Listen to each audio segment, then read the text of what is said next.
Hey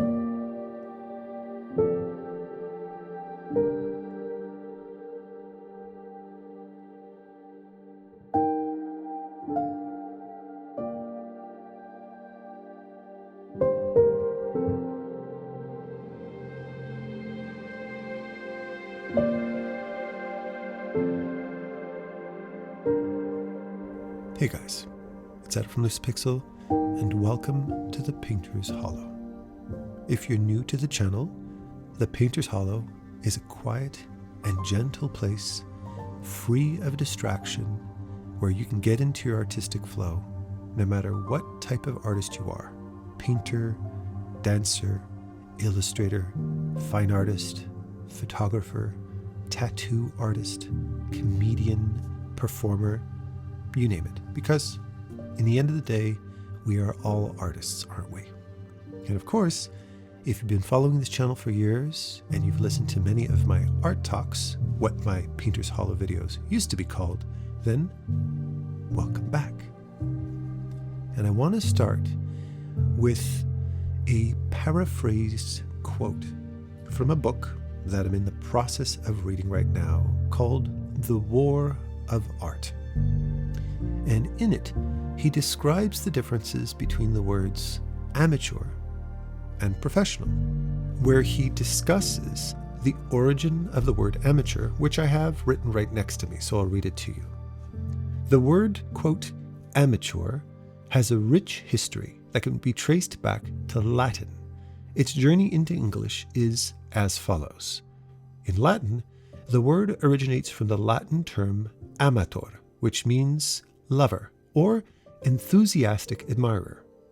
This, in turn, comes from the verb amare, meaning to love. In French, the Latin word was adopted into French as amateur, retaining the meaning of, quote, one who loves or a lover of. In 18th century French, it was often used to describe someone who was a connoisseur or collector of art. In English borrowed the word amateur from French around the mid-1700s. Its initial meaning in English was similar to the French, referring to someone with a taste or fondness for a particular art, study, or pursuit. The sense of, quote, one who does something for pleasure rather than for a living, in contrast to a professional, emerged shortly thereafter. The author of the book states afterwards that what this origin, what this definition implies is that when we're young, we do things because it brings us pleasure, because we love it, because it's something that's fun. But when we take that brave, huge leap into deciding to be professionals, in some form, perhaps we need to abandon the love to pursue something for money. There is truth to that, but that's not the truth of what it means to be a professional, either in the author's eyes or mine, in Adam Duff's eyes. I agree with the author when he says that what it truly means to be a professional artist in particular is that we need to be able to accept the bad with the good. That when I decided to take that huge, brave leap into becoming a professional, which was a big deal for me, that I had to, at some point in time, come to terms with the fact that sometimes love is not pretty. Sometimes love is boring. Sometimes it requires hard work. Yes. But if you truly love something, true love to me means you accept the bad with the good. That love is not ideal. If you love something purely for idealistic reasons, for beauty, for fame, for status, then that love will die very quickly when that source proves itself to be organic, human, imperfect. You'll abandon that for a more perfect and superficial pursuit. So my personal understanding of what it means to be a professional, particularly since I do identify as an artist and not a technician, is that if you cannot find love and passion in what you do, you can't maintain that professional level of commitment on the long term. And furthermore, if you don't embrace the necessity of learning the technicalities, doing the quote unsexy stuff too sometimes, then you'll never be regarded as a true professional. You haven't paid your dues. You haven't been through the trenches and proven that you love unconditionally. But what I want to talk about today is, in light of what we just spoke about, an experience that I have time and time again with my students. More often than not, when I meet an artist where we start to work together in my mentorship for the first time, or if we meet for a consultation, one of the questions that very often come up, I would argue more often than not, is, why are you pursuing this? Why are you pursuing art? Is it because you want to make a living out of it? You want to be able to pay your bills with it? Or do you not care about making a living? You're just doing it for yourself. You already have a well-paying job as an engineer or a paleontologist or a lawyer or whatever, and you're just pursuing this to fulfill a creative need in your life because you've always identified as being a creative person, and you can't live with yourself without going somewhere with it. I'm going to start this whole talk today by saying right out of the gate that every form of artist is equally valid. Whether you decide to pursue art as a career and make a living from it and pay your bills with it and take all the good and bad that comes with it, like you would with any career, or if you're just doing it purely for passion, just because it's something that you love and it's something you want to learn, you are equally valid in my eyes as an artist. What makes an artist, in my eyes, is somebody who puts their care and their time and their energy and their passion into what they do. But do note that not all artists are motivated by and driven by the same things. In some of my latest videos, I go on to describe what I believe, through my experience in the artistic industry, as what different types of artists are, from designers to illustrators to concept artists to fine artists. Not all artists are motivated by the same thing. If you go from one emotional and technical extreme to the other, at one extreme you would have the fine artist, the person who entirely identifies emotionally through their work. And when you enter a fine artist's gallery, you are entering into their private universe. And it's up to the audience to adapt themselves to that artist's vision, that artist's message. An illustrator tends to be a little bit more commercially and socially diverse. They tend to be more motivated by the graphic, aesthetic elements of their artwork and their unique artistic voice, be it emotional, be it graphic. If you lean more towards the concept artist, for instance, although they do have an artistic gene and their unique voice is very important to their motivation, they've dedicated themselves technically to providing services to game studios, to film studios and clients. And if you go to the opposite extreme, you get the designer, who doesn't prioritize emotional self-expression nearly as much as they prioritize technical skill. They are a service in the most precise sense of the word. Okay? So note that not all artists are motivated equally by their pursuit of passion and pursuit of artistic expression versus their pursuit of technical mastery and employability. So understanding that, understandably, is one of the most important questions that I ask my students right out of the gate when they're trying to figure out where they want to go with their career. And I get a wide range of answers. But the most common are A, yes, I want to make this my career. I've always identified as an artist, and I want to do this 100%. B, no, I have a well-paying job. I'm doing well for myself. I'm very settled in. I just always had this creative gene, and I want to pursue this. I just want to pursue this to fulfill my creative aspirations. Or C, I don't know. I'm really not sure. Maybe they hear about all the news about where art's going technically. Maybe they come from families that don't support it. So the very act of pursuing an artistic career is, in a sense, a low-key form of rebellion against their community, their family, so to speak. There's a lot of factors that can go into the, quote, undecided category. But like I said, every single type of artist, every single aspect of artist that I'm talking about today are equally valid. And there are artists, whether they pursue it professionally or personally, that offer equally important, equally valuable contributions to the artistic world and artistic evolution. So don't think just because you're not pursuing a paycheck, you're not a real artist. No, you're a real artist in my book, and you belong here just as much as everybody else. Okay? But let's talk about that. Let's talk about making that leap into deciding to pursue something professionally. Let's talk about it because I know from my experience, when I reflect back at the artist I was as a young kid in elementary school who won his first art book. It was a scholastic book contest, and I won the contest. And then once I recognized myself as being artistic, especially coming from an artistic family, I was the guy all through high school. It's funny, I just watched Dodford's recent video about John Cena, where he was picked on and made fun of because he's actually close to my age. He's 48, I'm 49.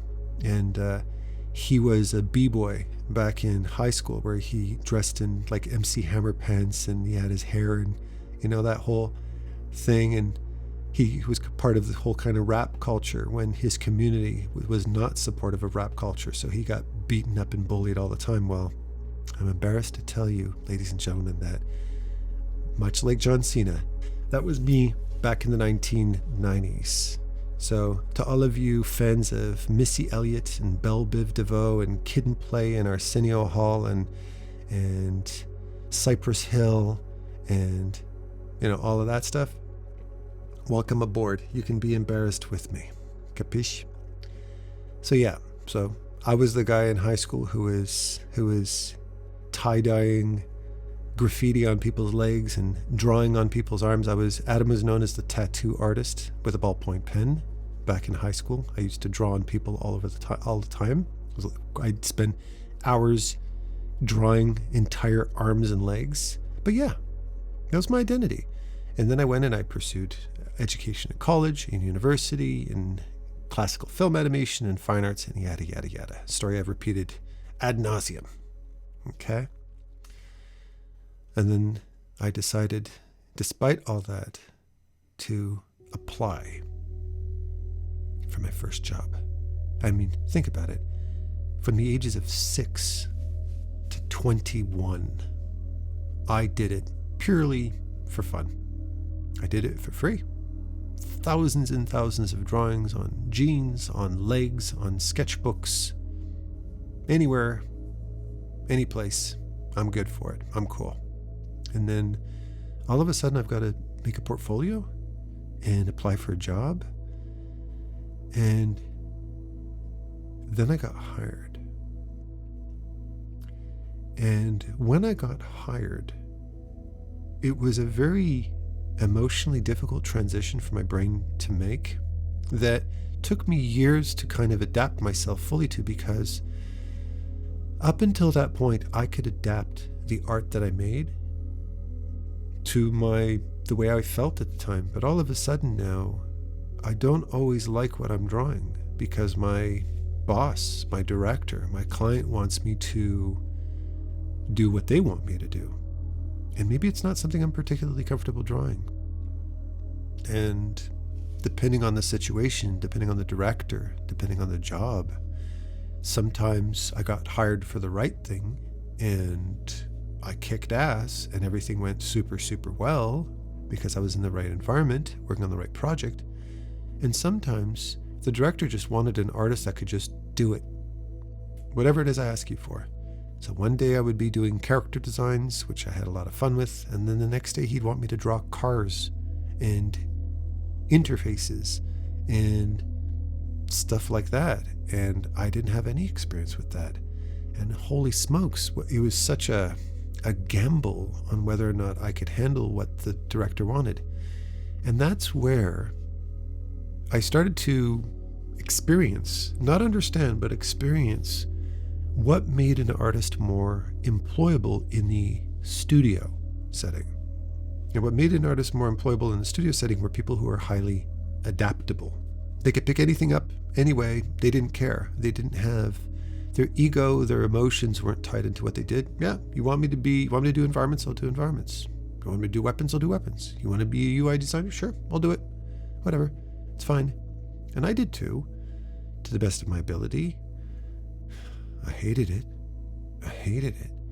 And when I, as an artist, started to produce artwork that I hated, it was really bad, because I wouldn't be good at it. I wouldn't be efficient at it. I wouldn't be proficient at it, meaning I didn't have any particular skill at it. My colleagues, more often than not, were better at it than I was. And hit or miss, man. And not only that, I would have to redraw things numerous times. It was harder for me to get approval from my boss.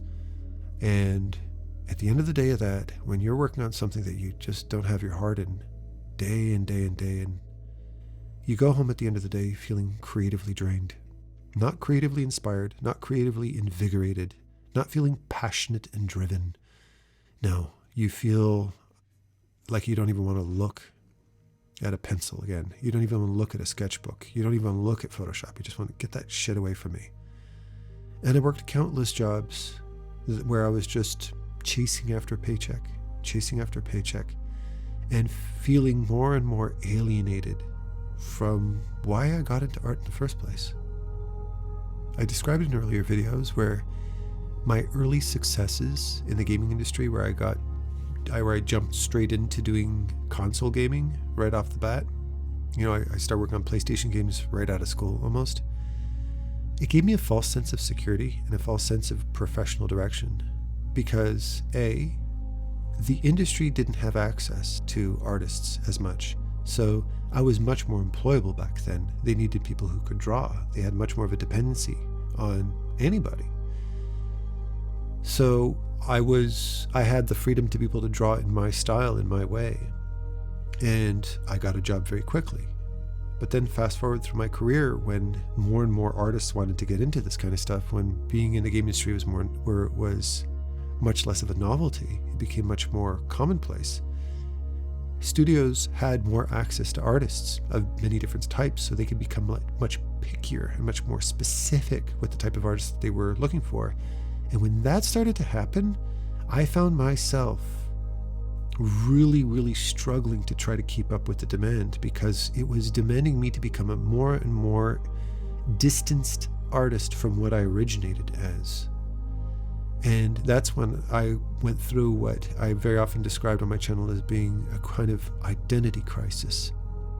I could draw at a very advanced level, but I had no idea where I belonged as an artist.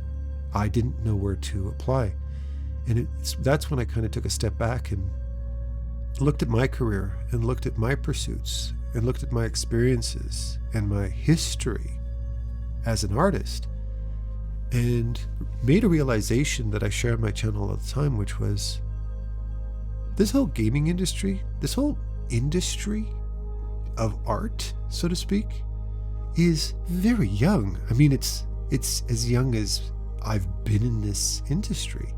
Prior to me working in the gaming industry didn't really exist. I mean, who needs to hire artists to work on something like the Atari, where graphics were very, very, they called it programmer art because it was art by programmers. It wasn't art by artists. But then as computers became more capable of producing more and more high-end graphics, they started to realize that programmers couldn't keep up with that, and artists like me became an asset. But that's not what I was put on the planet to do. And that wasn't what 99% of artists back then and artists today are really designed for. You have to understand that even if you're in your teens or 20s right now, you, the artist, come from a long heritage of artistry, of fine artists and illustrators and visual storytellers. You're not a designer necessarily. There's a very small select few people out there who identify as designers. And when you think about artistry, artists by definition tend to be very independent. They're inspired by unique things. They're driven by unique pursuits. That's why you can take 25 artists and ask them all to draw the same subject, and every one of them is going to be a completely different image.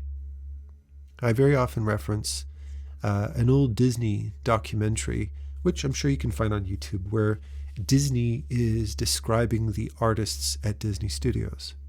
And to serve as an example, something that I loved about Disney and how he hired and went about pursuing artists was he had them all, three top Disney artists, draw the same tree. They all had to set themselves up with their easels in front of a tree and draw it.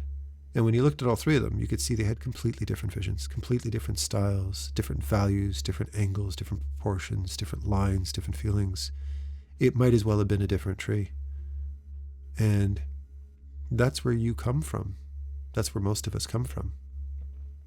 Then I sit down with one of you artists and I ask you the question, do you want to pursue a career in art, or do you want to do it for yourself? And they say, I don't know.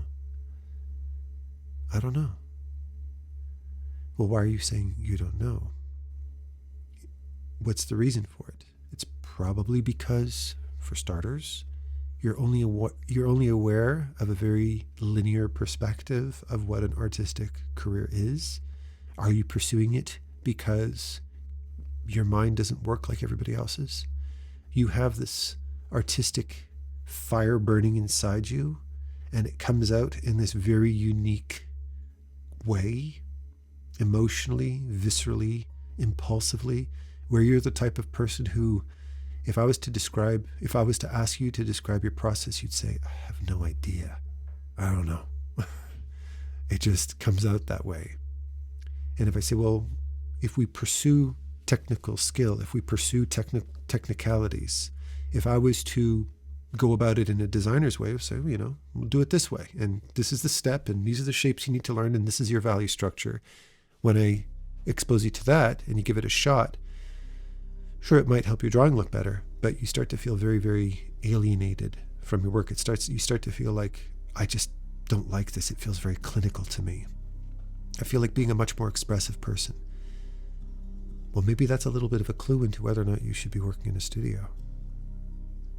It might mean A, that maybe you're more of a fine artist. Maybe you're somebody who does learn technicalities of art, but you're only going to adhere yourself to these and these, and you're going to completely adapt them to your unique voice. Or maybe it means, hey, I just want to have fun with this.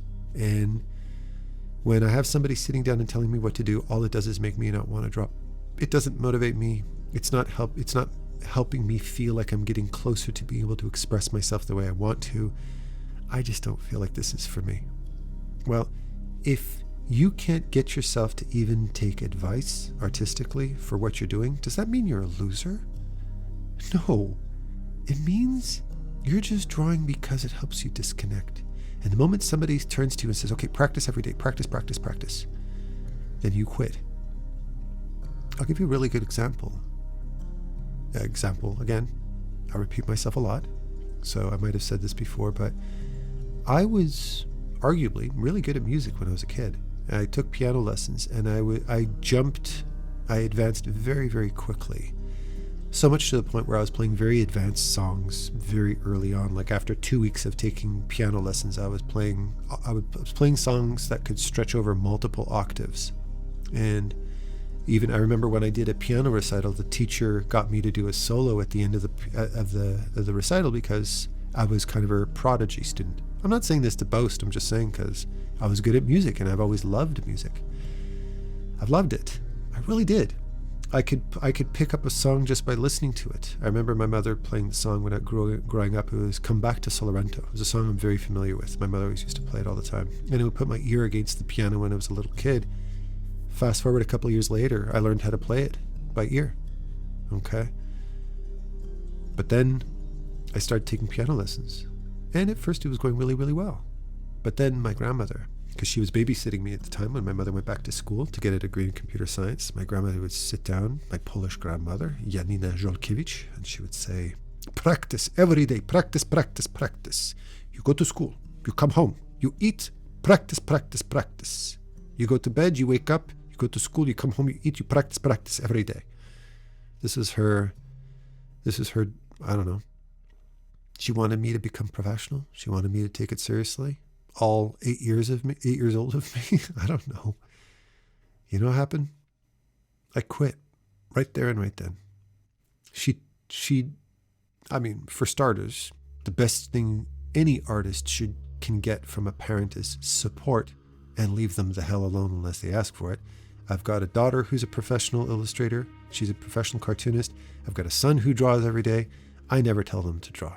You don't need to push an artist. So if you're a parent of a young artist who's aspiring, all you need to do to help them grow is encourage them to keep trying. And make sure to blame them for all their successes. Let them know what they're doing that's so great. And if they ask for it, sign them up for school. But if they don't, just let them keep drawing. Let them figure that out for themselves. But if you push an artist to draw, you're taking the wind out of their sails. You can't control an artist. You can't. You just can't do it. And that's what she did. And what did it do? Particularly at that age, I just didn't feel self-motivated to play anymore. I felt like that passion was taken away from me. And I stopped. I stopped pursuing art. Where could I have been today if I continued to do it? I don't know. My daughter Chloe is another very good example of that. First trumpet in her band. She's in advanced music class.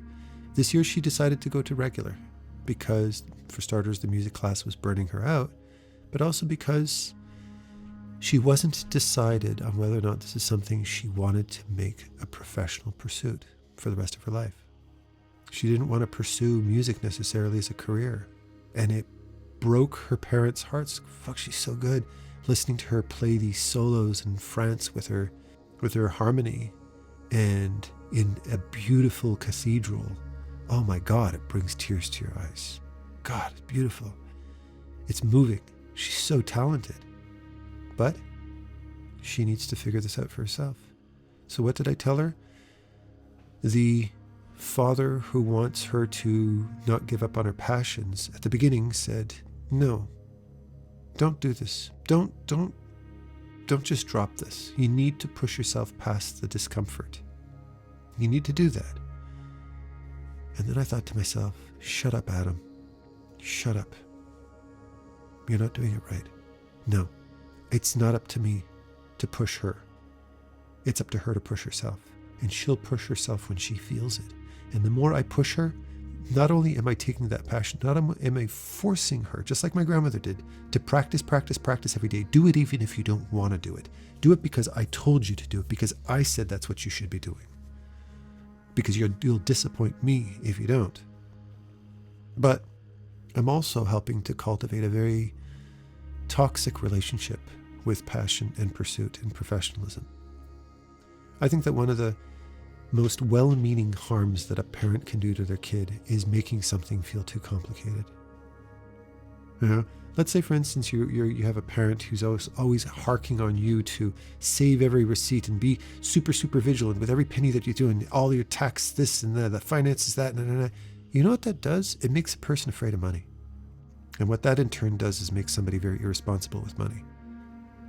But if you keep it simple, you just help them to create a nice, safe, healthy template for managing and saving money. Then when tax time comes around, or when it comes time to be more responsible with your finances, you don't panic about it. You don't go into cognitive overload mode and feel like you're being emotionally overwhelmed by the process and not putting yourself in debt.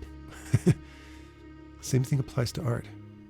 You have to just, if the passion's there, if your desire is there, then it's there.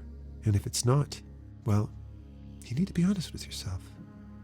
The reason why I'm an artist today, the reason why I teach, the reason why I've worked as a concept artist, illustrator, director for years, the reason why I talk about it every single day, the reason why I draw every day, all the time, incessantly, the reason I just can't stop is not because I feel obliged to do it.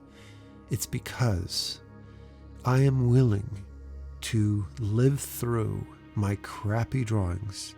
And trust me, for every one drawing you see me share with you on YouTube, I've produced 5 finished illustrations that I'm not particularly happy with.